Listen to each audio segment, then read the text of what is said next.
Please welcome Jerry Ashton, RIP Medical Debt founder, and Roxanne Patel Shepelavy, the Philadelphia Citizen co-executive director.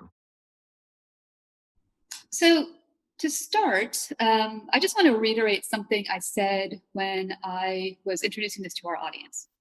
Since 2015, RIP Medical Debt has zeroed out nearly $3 billion in medical bills, averaging about $1,200 each for more than 650,000 American families. That is extraordinary.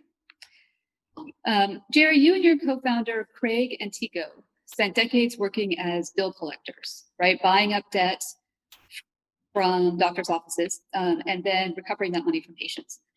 Using that experience, you started RIP Medical Debt in 2015, and now you describe yourself as a predatory giver. So tell me how you got there. How did RIP Medical Debt get its start?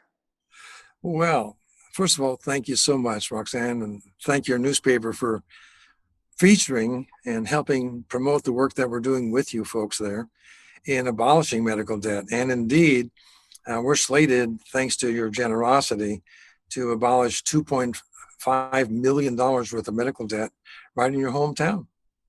Now, in all of Philadelphia, there's something like $12.5 million. So you're going to bring it down to $10 million left.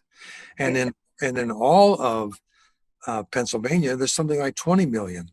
So the beautiful thing, before I go into my background, is that the bang for the buck is delicious. Yeah. Every $10 that's donated, that's $1,000 worth of medical debt taken off someone's back. Yeah. Yeah. And the fact that it can be a local person, maybe even a neighbor without your knowing it, it's one of those specific random acts of kindness. Yeah, absolutely. And I want to get into how it works with you and exactly how you're able to do that. Why don't you take us back a little bit and tell us kind of where this idea came from and how you were able to even make it work?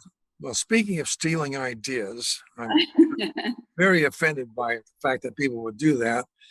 That's exactly what Craig Antico and I did. And it'll come to us as a surprise to a lot of people, but it actually came out of Occupy Wall Street. Okay, in what way? And we all remember that some strange thing happened in Zuccotti Park, New York City, almost 10 years ago. Yeah. September 17th, 2011 to be exact. And obviously the purpose was to bring attention to the discrepancy between the dream and the reality, discrepancy in how America can allow people to go bankrupt just because they got sick or hurt. Mm-hmm. So that complaint about the system, which by the way hasn't changed that much just yet, but the complaint about the system caught our attention. And we worked with Occupy Wall Street folks to sort of help them explore the idea of using the abolition of medical debt as a way of gaining attention to it. And sure enough, we helped them do a program. With our help, and we're kind of like the back office. Mm-hmm. We were able to go to the debt buyers. We were able to take our technology and reverse engineer it so that instead of sending out collection letters, we send out forgiveness letters. How's that for a switch? And so when Occupy began to dissipate and people went into different directions, that's when Craig and I looked at each other and we said, we can't let this go. So we picked up the baton before it hit the ground, and we created RIP Medical Debt. It was actually, we started in January 2014. We were an official 501c3 on July 25th of that year. So two former bill collectors re-engineered their thinking to say, we have the skills and the talent to be able to make a difference just because we want to make that difference. We were touched by it, just like the people who are going to be donating to your campaign. Now that you made them aware of this debt, and if it touches them, and if they have a stray dollar or two, every dollar's $100, yeah, they too can make that difference. So tell us how it works. How does it work? How do you, I think for those of us who don't understand the medical debt business. Mhm. How Well, are you able to do that? Okay, let's take a look at the fact that even though in our history, and by the way, we're up to $3 billion and over 1 million families right now. Oh, wow. Okay. That's great. And that's going to increase. Yeah. Because people are catching on, are aware of it. And we know that however important our work is, we're really cleaning up after a parade. It's a broken system that we're compensating for. Right. It's important to come to the rescue, and more important for people that are becoming aware of this to ask themselves this question: why does a charity like ours have to exist? Yeah. So in a way, we're kind of subversive because we're bringing attention to something that policymakers should have addressed a long time ago. So I'm expecting Philadelphia, the birthplace of freedom and democracy in America, to get a little bit upset about this and do their usual patriotic thing. Or dance parties. That's what we do. So tell me though, so let's talk about that, right? So this is a uniquely American problem. Yes. Right? The American medical system is very expensive, and there's a lot of people who fall through the cracks of insurance coverage. Yes. So nationally, how much outstanding medical debt is there? There's over $1 trillion worth of medical debt that's out there. Wow. That is going to be exacerbated by COVID. Yeah. See, right now, there are something like 20 million Americans who, if ACA disappeared, would lose their insurance. Right. That, as you know, is an ongoing discussion, Supreme Court. What's also true is that something like 60% of all bankruptcies, personal bankruptcies, are medical debt related. 15 million Americans this year will exhaust their life savings to take care of themselves or a loved one. Wow. It's pretty scary stuff. So it's a national problem. And if with COVID, there are about 10 million more people that have lost their jobs who also had insurance through their jobs. That's 10 more people who are not only underinsured, but not insured. Yeah. So we really have something that needs to pay attention to, and hopefully the incoming administration will be able to take healthcare and put it at the top of the list. So buying medical debt involves what? How do you do that? Here's how it works. About a third of all hospitals will sell their medical debt as a commodity. Now, the reason they do that is because they have a responsibility to bring in as much money to the hospital to pay its own bills and keep the lights on. But it will sell medical debt for 3 or 4 cents on the dollar to medical debt buyers. Mm-hmm. Now, medical debt buyers, backed by funds that they get from Wall Street, will buy this medical debt. And when they buy it, they will either actively pursue it themselves, but instead of chasing after it for 3 cents on the dollar, they'll chase after it for the full 100 pennies. If they don't chase it down, they're going to sell it to a debt collection agency. I'm quite familiar with those people. Yeah. They're 50% of all collection activity in the United States is medical debt related. Wow. If we eliminated medical debt, we would lose 25,000 jobs for a good cause. Wow. So now what happens if indeed a hospital sells that debt, the debt buyer buys it? Well, they want to make a profit. Yeah. So we go to them as a charity and we say, look, we want to buy medical debt from you, but we're not going to pay your 3 cents, maybe a penny or less. But they have to qualify in 3 ways. Number one, someone has to be 2 times the poverty level or below. Okay. And insolvent. Okay. And in hardship. Now that's defined by the federal government as someone paying 5% of their annual income out of pocket for healthcare. So when we buy that debt, we have our analytics that search through the debt portfolios. And that's what we did to find debt in Philadelphia. We went to a debt seller. We said, this is the criteria. These are the zip codes. Mm-hmm. We want that debt. And they said, okay, this much is available. And in this case, we have $20 million available for the state, 12.5 in your city. Yeah. So now when we buy that, and we take possession of it as a 501c3, we are able to forgive that debt with no tax consequences to the recipient. It's a wonderful thing. So now, are you able to, do you buy all of it, or can you say, I have $2.5 million, sell me $2.5 million of it? Right. We buy a segment, whatever we can afford. Or $25,000, yeah. Because we depend on the largesse of our donors Mhm. who are making an investment Right. into their community. Yeah. So I'll tell you, if people really want to help their community and help further the cause of RIP medical debt, number one, either donate to a campaign or maybe even start one like you guys did. Yeah. Another way is introduce us to your local hospital. Now, we had a coup. The Health and Human Services put out an opinion from the office of the, I believe it's the Inspector General, and that's opinion 20-04, Okay.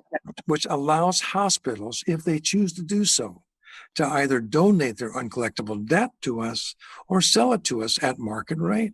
Oh, wow. Now we really open up Philadelphia as opposed to searching the entire country trying to find people like that. So that's one way to do it. Just one way to do it. Yeah. And so, so you said it's people who are 2 times the poverty rate or below, who are insolvent, which means have filed for bankruptcy. Well, insolvent means your assets are less than your debts. Right. Or the other one was 5% of your Annual income is going towards medical bills. Yeah, if you're making $100,000 a year, which sounds great, and you're taking $5,000 of that out of your pocket, all of a sudden, believe it or not, you're in hardship. Yeah. So actually, I was going to ask you, what have you heard from people who? So first of all, let's just talk about what happens. So people pick up their mail and they get surprised. Here's what happens. We buy a portfolio. We don't know who is in that portfolio. We bought it. Mhm. We run it through our process and we send out a letter, and then it's in a yellow envelope, and it says RIP medical debt, and likely may or may not have the logo of some of the people that we're working with for that campaign. They open it up and it says, you know, that bill of $14,000 at XYZ hospital, and this is the account number, is forgiven. That's great. It's forgiven. And at the end of that letter, we usually add something like saying it's thanks to the generosity of the Philadelphia citizen and the donors that they have located in Philadelphia to make this gift possible. That is great. So immediately they call up their friends and say, what kind of a scam is this? Right. Just thinking that. This can't be true. Yeah. You know, we get that a lot. Yeah. The thing is that everything we do is so squeaky clean, so wonderfully intent that every possible dollar that can go towards abolishing medical debt comes out of the monies that are donated to us. And so, I'd wonder about that too. It sounds too good to be true. Well, it's too good and it's true. And it's true. So, and you said you get letters from people. Like, what do they say? I mean, like, what are some of the things you've heard from people? Well, some of the letters are tear jerking. Let's face it, when people write you and they say, this is the situation I've been in, this is the burden I've had. And in some cases, because along with abolishing the debt, we also locate any credit mark and remove it. So a lot of people will find themselves freed up of a credit mark against their credit. I didn't realize that. That's terrific. Yeah. So this is all part of the fact that 2 people at one time decided to rethink this.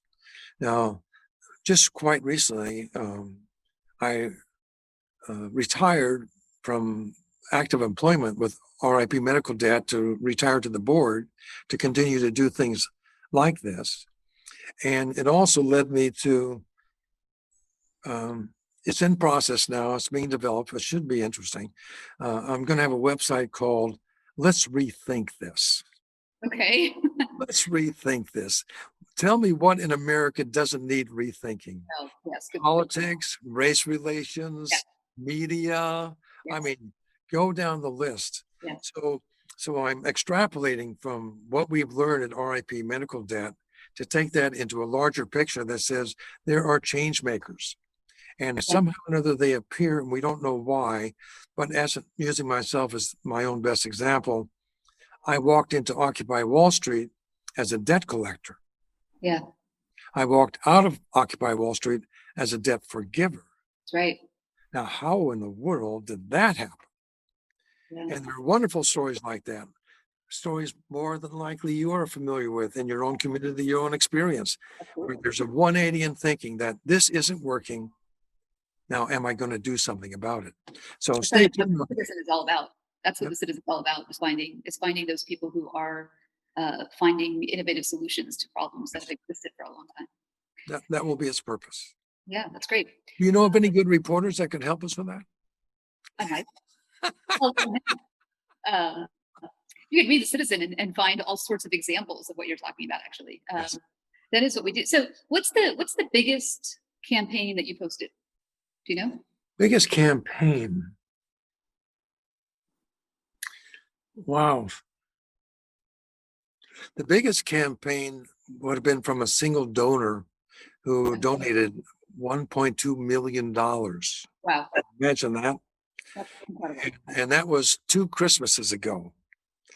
And what they wanted to do was to stretch it out over the holidays. So they started out with a general forgiveness for veterans of 50, what constituted something like $50 million worth of medical debt for debtors, for veterans. And then they rolled it over into Thanksgiving. And then they rolled it over into the holidays, Christmas, Wow. Hanukkah. Wow. All That's beautiful. this, yeah. So from one individual, that was just amazing. We were called by a major church in just outside of Dallas. I picked up the phone. They said, "We're such and such a church. We heard about you guys. What would $50,000 buy in medical debt?" He says, "Well, I talked to the board, and we're going to make that $100,000." Wow. And they had that money. That's amazing. 100,000. And they proceeded to abolish $10 million of the debt, not for the people in their church, but for every citizen within certain number of square miles, and announced that on Easter Sunday. Wow. Well, how about this? Let's see if we can beat that church with the amount of money that we collect here. So, to everybody watching us, as I mentioned before we got started, the Citizen has launched a campaign on RIP medical debt with $25,000, which will wipe out $2.5 million of that $12.5 million in debt in Philadelphia. So please join us in supporting that campaign, which you can find at thephiladelphiacitizen.org/RIP medical debt. Jerry, thank you so much. It's my pleasure, and I honor all you people in Philadelphia for stepping up and helping your fellow citizen. Thank you so much. A special thank you to our sponsors.